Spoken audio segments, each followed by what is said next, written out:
राकेश को बोलता है कि मैं सीएम साहब से इस बारे में जरूर चर्चा करूंगा। अब आप देखिए एमएलए साहब कैसे चर्चा करते हैं।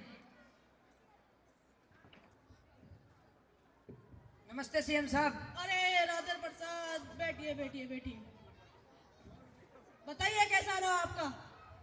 यही पास ही किसी गांव में पानी संबंधित विद्यालय निर्माण हेतु मुझे कुछ पैसों की आवश्यकता है। बताइए कितने पैसों की आवश्यकता है आपको?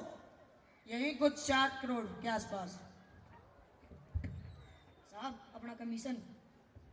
नहीं सीएम साहब, 4 करोड़ नहीं, 5 करोड़ की आवश्यकता होगी। पास में पेटी रखी, उसमें पैसे रहे, वो लेके आना। लीजिए साहब।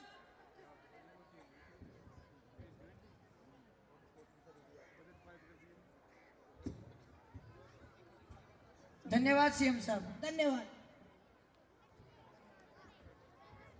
ये सब कुछ होने के बाद अब राजू उसी पानी की समस्या को लेके बाबा भवानी नामक किसी मंदिर में जाता है।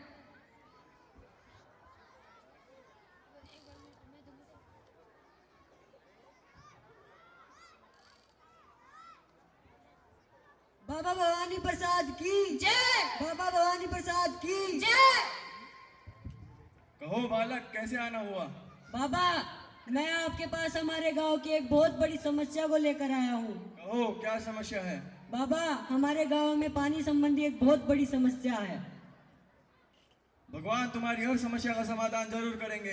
अगले शनिवार को प्रातः है सुबह भगवान के दरबार में 11 नारियल तथा गऊ का 1 किलो देसी घी और भगवान तुम्हारी श्रद्धा अनुसार कुछ दक्षिणा चढ़ाए। भगवान का आशीर्वाद सदैव तुम्हारे साथ है। चले पर्ची बनाओ। लीजिए बाबा जी, जैसी पर्ची की थी वैसी पर्ची बनाइए और सारी अर्जी लिख दी है। इस पर्ची को अपने घर जाकर अपने कक्ष में ध्यान रखे, कक्ष में आपके अलावा कोई ना हो तब खोले।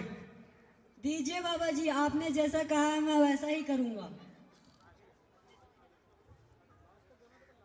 अब राजू उसी पर्ची को लेके घर जाके अर्जियां पढ़ता है। अरे 1 लाख रुपए की अर्जी। अर्जियां लेकर अब राजू अगले शनिवार को बाबा के पास जाता है।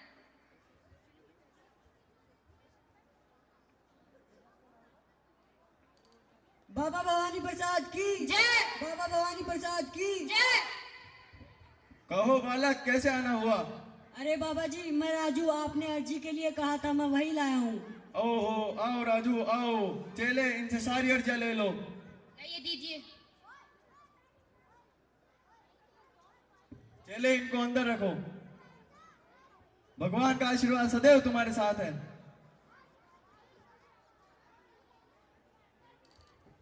बाबा भवानी और एमएलए से मिलने के बाद भी राकेश के गांव में कुछ भी बदलाव नहीं आया। इसी बारे में अब राकेश, विकास और राजू वापिस से बातचीत करते हैं। अरे तुम्हें पता है, हम तीनों के साथ साथ ही हमारे पूरे गांव वालों के साथ भी बहुत बड़ा धोखा हुआ है। मैं कल एमएलए साहब से मिलने गया था, लेकिन एमएलए साहब ने सीएम साहब से पैसे तो ले लिए, लेकिन कुछ कार्य करवा कर बीच में ही रोक दिया। अब हम क्या करें? तुम सही कह रहे हो। मैं भी अपने गांव के बाहर एक भवानी प्रसाद नाम के बाबा जी के पास गया था, वह भी मेरे 1 लाख रुपए हड़प ले गया।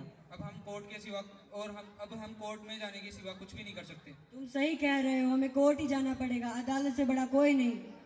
हाँ राजू, मैं कल वकील साहब से बात करता हूँ।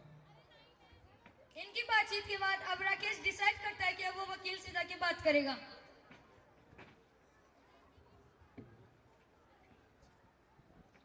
नमस्ते वकील साहब। नमस्ते नमस्ते, आइए बैठिए। मैं हमारे गांव की कुछ समस्याओं लेके आया हूँ। बताइए। हमारे गांव में पानी की बहुत बड़ी समस्या थी, जो समस्या हमने एमएलए साहब को बताई, लेकिन एमएलए साहब ने सीएम साहब से पैसे तो ले लिए, कुछ कार्य करवा कर ही बीच में ही रोक दिया। इस कारण हमारे गांव में कुल 11 लोगों की मृत्यु हो गई। ठीक है, इस मामले को कल अदालत में दर्ज करवाएंगे। धन्यवाद वकील साहब, मैं चलता हूँ।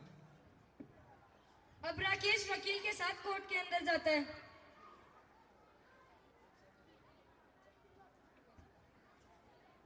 नमस्ते जज साहब। नमस्ते। सुनवाई शुरू करें।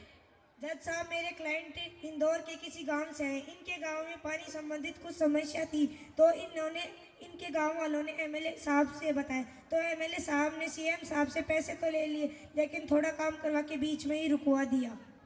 गवाह को पेश करा जाए। नमस्ते जज साहब। नमस्ते।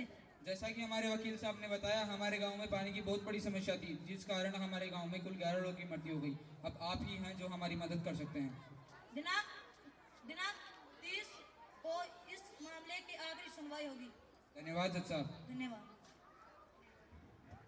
जब एमएलए को पता चला कि राकेश उसके बारे में केस लेके कोर्ट के अंदर गया है, तब एमएलए राकेश को मारने के लिए किलर को फोन करता है।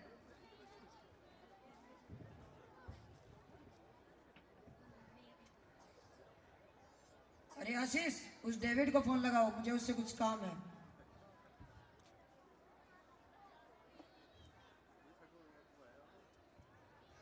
हेलो एमएलए साहब, कैसे याद किया? अरे डेविड, मेरे खिलाफ किसी आदमी ने कोर्ट में केस दर्ज करवाया है, तो मैं आज ही उसे मारना पड़ेगा। आपका काम हो जाएगा और मेरा इनाम?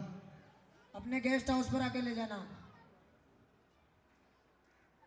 ठीक है। अब राकेश जब घर की तरफ जा रहा होता है, तभी किलर उसको मारने जाता है।